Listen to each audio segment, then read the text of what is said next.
pensar e um pouco também pelo que eu não concordei. De todos Isso é as interessante essa representações? biografia. Fala até da uma relação homoerótica do Gandhi, que não tinha aparecido antes. Traduziram agora o livro do Lucien Febvre, que deve ter 80 anos, quase esse livro, Martin Luther Andestan, que é um dos livros fundacionais da nova história, né? Ensaio de história psicológica, que é interessante. Para pedir para você falar um pouquinho sobre a palestra de hoje, o tema de hoje, porque essa viagem ao coração dos livros. Nós estamos cercados de livros físicos, né? Livros que trazem vidas como esse sobre o Einstein, livros clássicos sobre o do Jung, e as pessoas estão também tendo muito acesso a livros não físicos, livros que estão em suporte eletrônico. Ler é uma aventura independente do suporte. Se você lê em papiro, pergaminho, papel, essa maravilhosa invenção chinesa, ou lê na tela, tanto faz, porque ler é uma aventura. Então, o livro que se profetizava com frequência que iria acabar, o livro físico, vai bem, obrigado, haja vista que a livraria está inaugurando uma livraria, né? O livro vai bem, o livro continua. Possivelmente, para essa geração, o toque do papel ainda seja importante. Talvez não seja mais para a próxima, mas a leitura continua sendo fundamental. Mas você acha que vai É possível, é possível. E toda vez que você troca o suporte, tem reação dos conservadores. Quando você adota a caneta esferográfica, os da Tinteiro dizem que a escrita não será mais a mesma. Quando você adota o computador, se diz que a máquina de escrever, eventualmente pode acabar mesmo o papel, o suporte livro. Mas isso é secundário, isso é uma forma geracional. No Nepal se lê em casca de árvore, se lê livro sanfonado no mundo asteca, se lia livro sanfonado. Isso tanto faz, tem até escrita tridimensional como a Inca, tanto faz. Mas a escrita continua sendo a grande questão. Se vai ser assim ou não, isso é absolutamente secundário. Então, é isso que eu ia falar, um pouquinho dessa história, exatamente. da trajetória. No livro, o seu conteúdo e o que causa a leitura nas pessoas, e tanto faz, seja a leitura de um livro num suporte qual for, a aventura do livro é uma das aventuras mais interessantes. Aqui nós temos 1001 livros para ler antes de morrer. Já dá um objetivo na vida, né? E essa ideia de que a internet traz conteúdo curto e rápido e que as pessoas estão ficando preguiçosas para ler os livros mais densos. Eu acho que todas as vezes que nós mudamos de tamanho ou de tempo, as pessoas reclamaram disso. Veja que quando surge o romance, vamos pensar não nos precursores do romance, como Robinson Crusoe ou Don Quixote, mas o romance do 19, já se dizia que o romance que a classe média passou a ler era uma substituição ao épico, à Eneida, a Homero, que elas não conseguiam mais ler. Então a substituição à Eneida do Virgílio ou à Odisseia já era dito que quem lia o Vermelho e o Negro, quem lia essas obras, não era mais uma pessoa capaz de ler um épico. Na verdade, há uma resistência da mudança de padrão de inteligência. Há uma mudança de padrão de inteligência. O poema haikai ou o Twitter não são menos inteligentes que o Uruguai ou de que um poema longo. Eles são apenas outra coisa. O que eu acho que é uma mentalidade que não tem mais tempo para grandes obras. Mas, curiosamente, os clássicos continuam sendo publicados, lidos, debatidos, reimpressos, e a sua função continua dizendo. Eu suspeito que este pessimismo ele seja uma coisa de gente que está envelhecendo, como eu, mas que não tem esse pessimismo, de gente que não vê mais as pessoas lendo. O problema é que, há 100 anos no Brasil, a maioria absoluta da população era analfabeta. E aí as pessoas que em menor quantidade liam, essas pessoas tinham então essa ideia de que se lia mais ou se lia melhor do que se lê hoje. Menos gente lia. Hoje há um analfabetismo total no Brasil de 10%. O funcional é difícil de estimar, mas hoje mais gente lê. Isto é um grande avanço. Agora, lê-se também coisas ruins ou coisas superficiais. Porque na última palestra que eu vi sua, você falou isso, né?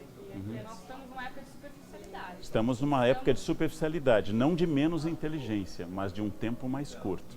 Nós estamos numa geração que agora saiu um livro há pouco analisando a internet exatamente que era os rasos, the shallows, assim, os rasos. E as coisas são assim, porém a análise de imagens talvez cresça do que a análise de texto. Eu não sou pessimista quanto ao futuro da leitura. Eu acho que nós estamos num momento que a demanda de mercado, a estrutura mental, a estrutura da internet pressupõe uma leitura mais rápida.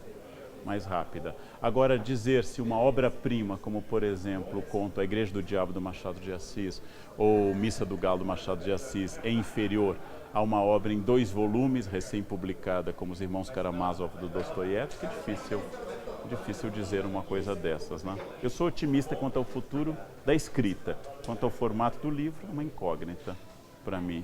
O livro não como A França lançou agora uma disputa para um conto de Twitter. O País de Proust, que demorava 20 páginas para dizer de que lado da cama você devia dormir, é o país que agora tem uma disputa para escrever um conto no Twitter. Ou seja, um conto de 140 toques é uma coisa nova, realmente. Já tem livros, né? A ideia das pessoas é essa, que se você faz Twitter, você não lê Proust. É possível que quem escreva muito no Twitter não leia Proust, mas provavelmente quem faz Twitter não leria de qualquer jeito Proust. E nunca foi uma literatura de massas, nunca foi uma literatura para muita gente. Então isso não existe em detrimento de, acredito, pelo menos. E quando você vê fenômenos como esses best-sellers que acabam vendendo infinitos livros, acaba sendo, talvez, Aí uma ideia disso. De que há duas posturas, né? Uma postura um pouco mágica, repetindo um pouco o Padre Vieira, quando ele pregava em latim para escravos no cais, na chegada, dizendo, é a palavra de Deus, algum sentido deve ter sobre eles, mesmo para escravos que não soubessem o latim. Da mesma forma, eu posso pensar isso, né? Livro é livro, conhecimento é conhecimento. Então, se você está lendo um best-seller, você não vai ler. Quem lê 50 Tons de Cinza vai ler o Marquês de Sade, um clássico da área sexual do século XVIII? É difícil saber. Vai ler as Confissões de Dom Juan, de Dom Giovanni? Difícil saber isso. Mas as pessoas estão lendo mais do que liam no passado, em sentido de quantidade, menos em sentido de densidade. Este é um dado. Bom? E queira ou não, você está trazendo, né? Exatamente. Para uma livraria, talvez amplie a chance dela ler um Sade. Exatamente. Nós sabemos mais. Exatamente. E eu acho que tem uma possibilidade de que o livro tenha um efeito que não é mágico a ser chata, a leitura ela é universal, as pessoas tentam e entendem sentidos variados em várias obras. Em todo caso, o hábito mental de ler, de folhear um livro, linha A, B ou C, dependendo da classificação, ele produz um debate sobre ideias, que os mais versados vão dizer, o Código da Vinci não traduz como best-seller a densidade. Sim, traduz uma teoria conspiratória, que para muita gente é uma maneira de debater o legado de Jesus Cristo, a questão do feminino no Evangelho e assim por diante. Então, ir atrás das obras ou começar a ver obras de arte, como por exemplo a Última Ceia do Leonardo em Milão, com outro olho. Passou a lotar mais o convento em Milão depois da publicação do Código da Vinci. Ainda que as pessoas vão lá exclusivamente para ver que não há um espaço e que São João pode ser uma imagem de Santa Maria Madalena. Ou seja, é possível, mas não vejo com pessimismo. Acho que nós lemos mais superficialmente, em menor quantidade e muito mais coisas. Este é um dado. Somos mais dependentes de certos transtornos obsessivos compulsivos, como teclar. O Enem agora proibiu as pessoas de terem celulares, deve ter causado uma síndrome de abstinência em muita gente. Isto deve causar muita dor para algumas pessoas, como deve causar a falta de droga ou de cigarro para outras pessoas. Tá bom. Obrigada, Carol. Ok. Vamos lá. Vamos para a palestra. Então vamos tirar isso.